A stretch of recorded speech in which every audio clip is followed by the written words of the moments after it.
Hi అండి అందరికీ. ఈరోజైతే సొరకాయ పప్పు కర్రీ అయితే చేశానండి. ప్రాసెస్ అయితే చూసేయండి. ముందుగా అయితే స్టవ్ పై కడాయి పెట్టుకొని ఆయిల్ అయితే వేసుకోవాలి. ఆయిల్ వేసుకున్న తర్వాత ఇప్పుడైతే ఆవాలు ఇంకా జీలకర్ర అయితే వేసుకోవాలి. ఆవాలు ఇంకా జీలకర్ర వేగిన తర్వాత ఇప్పుడు సన్నగా కట్ చేసుకున్న ఒక ఆనియన్ను ఇంకా పచ్చిమిరపకాయలను అయితే వేసుకోవాలి. సొరకాయ కూరలో ఎప్పుడైనా పచ్చికారమే వేసుకోవాలండి. ఇప్పుడైతే అల్లం వెల్లుల్లి పేస్ట్, పసుపు అయితే వేసుకోండి. వీటన్నింటినీ మంచిగా కలిపేసుకొని కొంచెం పచ్చివాసన పోయేంత వరకు అయితే వేయించుకోండి. ఇప్పుడు కడిగి పెట్టుకున్న పప్పునైతే ఇందులో వేసేసుకోండి. నేనైతే ఎర్ర కంది పప్పునైతే తీసుకున్నాను. పప్పు వేసుకున్న తర్వాత మంచిగా అయితే కలిపేసుకోండి. ఇలా పప్పునైతే కొంచెం సేపు అయితే ఇలా ఆయిల్లో అయితే ఫ్రై కానివ్వాలండి. అప్పుడే కర్రీ టేస్ట్ అనేది చాలా చాలా బాగుంటుందండి. నేనైతే ఆయిల్ అయితే తక్కువ యూస్ చేస్తాను. ఏ కర్రీలో అయినా హెల్త్కి మంచిదని మీరైతే చూస్తుంటారు కదా, నా వీడియోస్ని చూసే వాళ్ళకైతే తెలుస్తుంది. చూడండి, ఇప్పుడైతే పప్పు అయితే వేగిపోయింది కదా, ఇందులోకైతే సొరకాయ ముక్కలను అయితే యాడ్ చేసుకుందాము. సొరకాయ ముక్కల్ని కూడా యాడ్ చేసుకున్న తర్వాత వీటిని కూడా అయితే మంచిగా కలిపేసుకోండి.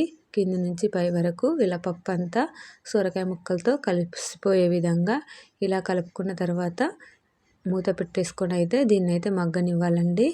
లో ఫ్లేమ్లో మగ్గనివ్వాలి. లో ఫ్లేమ్లో మగ్గితే సొరకాయలోని వాటర్ అన్నీ బయటకు వచ్చేస్తాయి. వాటర్ అయితే పోయిన అవసరం లేదు. చూడండి, ఇప్పుడైతే మూత తీసి చూసుకుందాము.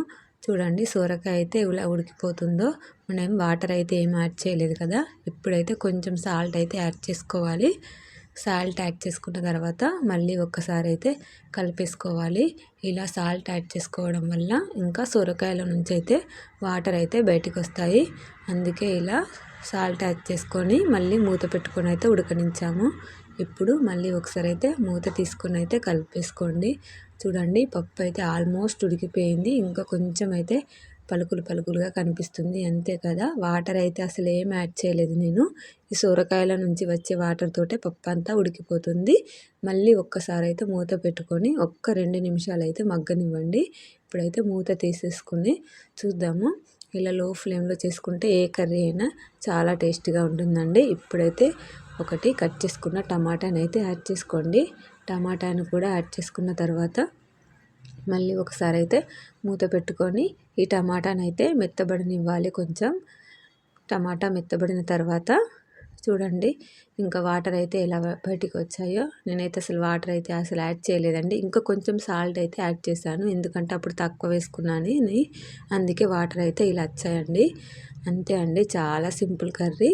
ఇప్పుడు ఫైనల్గా కొంచెం కొత్తిమీర అయితే వేసుకుంటే ఎంతో రుచికరమైన సొరకాయ పప్పు కర్రీ అయితే రెడీ అయిపోయింది. తప్పకుండా ట్రై చేయండి. నచ్చితే అలాగే ఛానల్ని అయితే సబ్స్క్రైబ్ చేసుకోండి. థ్యాంక్ యూ అండి. Thank you for watching.